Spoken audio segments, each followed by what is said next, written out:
I've got a real passion for speaking, and I think that comes across. I love to be in front of audiences. I love to tell stories. I like to think of it as I'm an inspirational humorist. I try to inspire people and teach people new things, but also try to make it humorous. If you've seen Charlie on stage, you understand how automatically he connects with the audience. There's just no warm-up that's needed. It's just absolutely automatic that he connects with the audience. He's very smooth, he's very friendly. You can relate to him. He doesn't ever come across scripted, nothing that I've ever seen.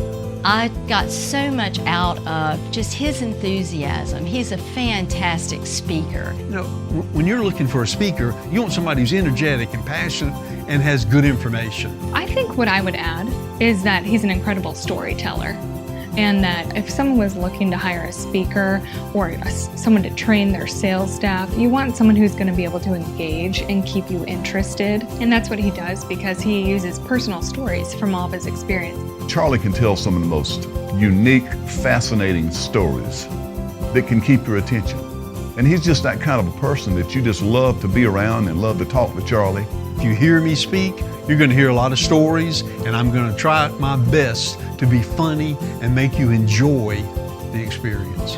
In the radio business, in this studio, we're used to telling stories in short amounts of time, but not everybody is. It's really not a learned behavior, it's an art. I looked at his eyes, and in our eye contact, there was the slightest glint of concern about me from him. And so I tried to get back in to save this thing, and a third button popped off on my coat, landed. I had to pick it up off the ground, it rolled across. So I said, you know what, I'm getting out of here before the buttons on my pants start popping off. And I got out of there, and I did what a good salesperson's supposed to do. I went and made another call. I went and called on somebody else. I'm also involved with training people in small groups and workshops, mastermind groups.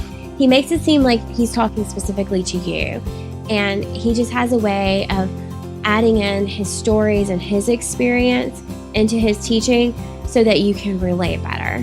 The characteristics that make people great salespeople also make them great leaders and great employees. So I also teach professional development and personal development.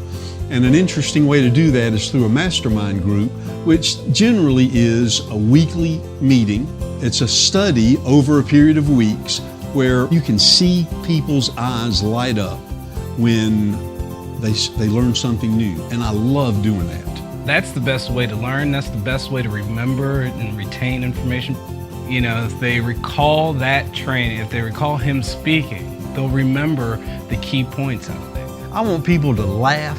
I want them to like my stories. I want to connect with them. I want them to sit there and think, yeah, I know what he's talking about. Just to have the enthusiasm that Charlie has, it's very infectious. I just think a lot of Charlie, and I'm very grateful to have him in my association as a friend. I feel like I can go up to him and talk to him about anything. Charlie's a wonderful person, not just as a speaker, but he's a good friend. And if I were introducing him to someone, I would tell them what a great guy he is, how friendly and encouraging he is. So I'm a speaker, I'm a storyteller, an inspirational humorist.